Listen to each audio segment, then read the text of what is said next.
At 6, first, the highlights. Governor Sanwo-Olu hosts Southwest All Progressives Congress National Executive members. Acute food shortage hits 25 million Nigerians. On the foreign scene, Iran warns Israel against reckless retaliation after missile attacks. And in sports, Nigeria's favor of Philly secures spot in Paris 2024 Olympic Games. And now the details. I am Akan Usen.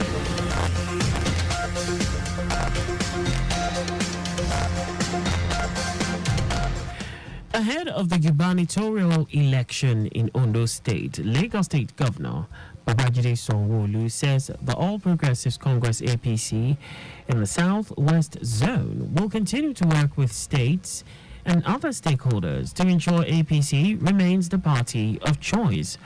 Governor Sanwo-Olu said this after a meeting with the APC National Executive members from Southwest at Lagos House Marina.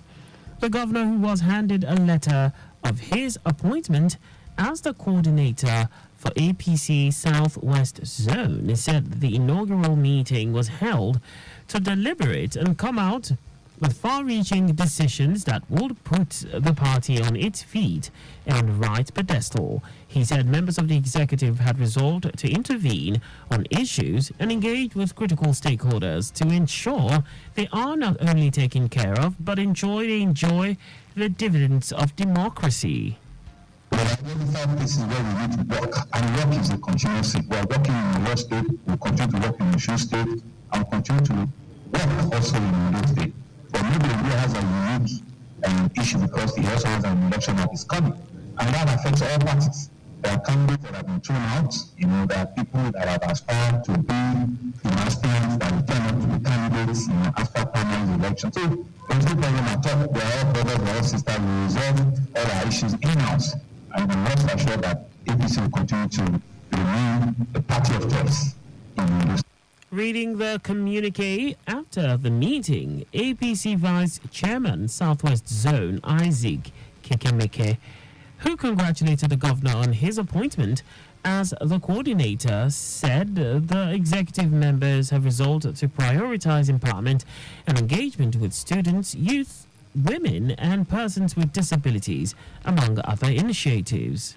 The meeting also resolved, as part of engagement with the leadership, formal and informal of the party, to convene a Southwest Assembly of the All Progressive Congress sometimes in early June this year. And that was APC Vice Chairman Southwest Zone Isaac Kekemeke. The Lagos State government has called on stakeholders to support the timely completion of the Omu Creek Road in the Ibeju-Lekki local government area of the state. Commissioner for Physical Planning and Urban Development, Oluyinka Olumide, made the call during the stakeholders meeting on the project in Alausa, Ikeja. Olumide said it is a custom in Lagos State to commence every infrastructure project with the establishment of the right-of-way to ensure that the site is delivered unencumbered to the contractors.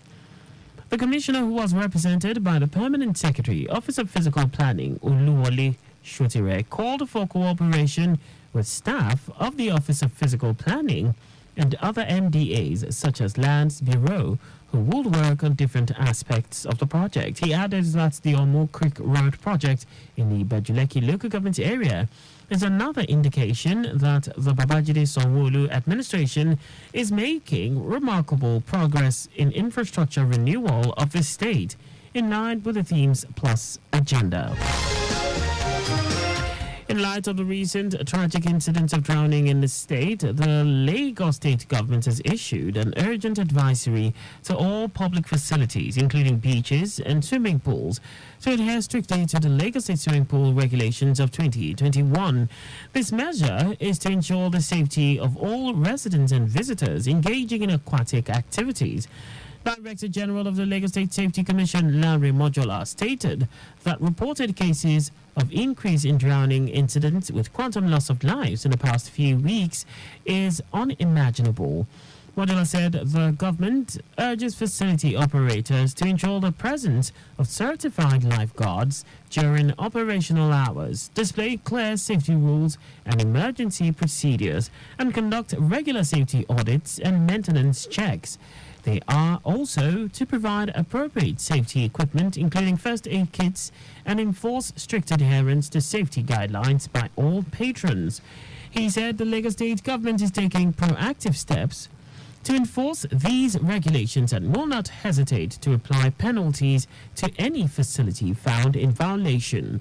The Lagos State swimming pool regulations was established to create a sustainable safety culture, outline critical safety policies, standards, and practices. Key provisions, which includes the presence of trained lifeguards, proper signages, incident reporting protocols, and restrictions on alcohol usage and fire around the pool areas. The Federal Road Safety Corps FRSC has issued a warning regarding false recruitment information circulating online. Corps Marshal of FRSC, Dow W, in a statement signed by the Corps spokesperson Jonas Agu, urged the public to disregard the misleading claims of an ongoing recruitment, clarifying that there are currently no recruitment processes underway or planned. He said the notice served as a warning for individuals to refrain from engaging with fraudulent entities, spreading misinformation, as the Corps would not be held responsible for any consequences resulting from such interactions. And now to the rest of the stories. A policy advocacy and professional group acting under the umbrella of Sidani Group has expressed concerns over increasing numbers of malnourished Nigerians and a breakdown of the supply chain for food in the country. The advocacy group lamented that the COVID-19 pandemic, the Russian-Ukraine war, and the energy crisis in Nigeria have worsened food crisis, leading to over 25 million citizens facing acute food shortages. It said incessant herders and farmer clashes, as well as terrorism attacks, kidnapping for ransom, and general insecurity have made farmers flee their farms, leading to skyrocketing prices of foodstuff in Nigeria. Addressing newsmen at a media roundtable in Abuja, the group urged the federal, state, and local governments in Nigeria to take urgent steps to address the multiple challenges facing the country. It added that it is imperative for the government at all levels to leverage technological innovations in all fields of endeavors to address Nigeria's food supply problems. The air component of Operation Delta Safe has destroyed 7 illegal refining sites at different locations in Rivers State. Director of Public Relations and Information for the Nigerian Air Force, Edward Gapquet, said the operations were conducted on April 12 and 13 in Idama, Obomkiri, Arubana, Ivy Island, and Samkiri communities in Rivers State. According to Gapquet, airstrikes by the air component of Operation Delta Safe have continued to record tremendous successes against the activities of economic saboteurs operating in the Niger Delta region.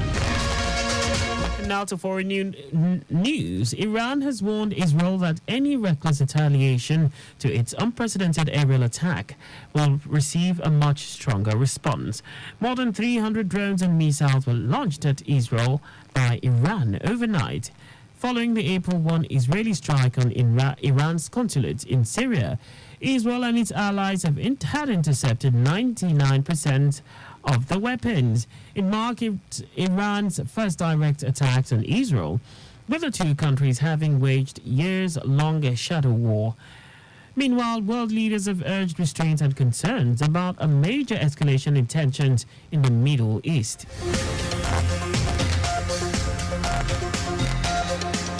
Now, sports. Nigerian athlete Favour Ofili has secured a place in the women's 200-meter event at the upcoming Paris 2024 Olympic Games. Her triumph came after a stunning victory at the Tom Jones Memorial Classic at the James G. Presley Stadium in Gainesville, Florida. Ofili blazed through the track, leaving behind formidable opponents Anavia Battle of the United States and Denmark's Ida Karstoft. This outstanding performance makes her the 7th Nigerian athlete to automatically qualify for this year's Olympics, joining Toby Amushon, Idose Ibadan, Ruth Usoro, Chukwebuka Inikwechi, Favor Ashe, and Ezekiel Nathaniel. Just before we go, please do not drive beyond the specified speed limit. You can follow us and like all our various social media platforms on X, Traffic Radio 961, Instagram, Lagos Traffic Radio 961. On YouTube, subscribe and watch us live on our channel, Traffic Radio 961. You can also visit our website on www.trafficradio961.ng. Did you know that the Sanwo-Olu administration established 10 tri- and oxygen centers? You can get more details on the Lagos State Government's website. To end the news, here are the highlights of the major stories. Ahead of the gubernatorial election in Ondo State, Lagos State Governor Babajide Sanwo-Olu says the All Progressives Congress APC in the Southwest Zone will continue to work with states and other stakeholders to ensure APC remains the party of choice.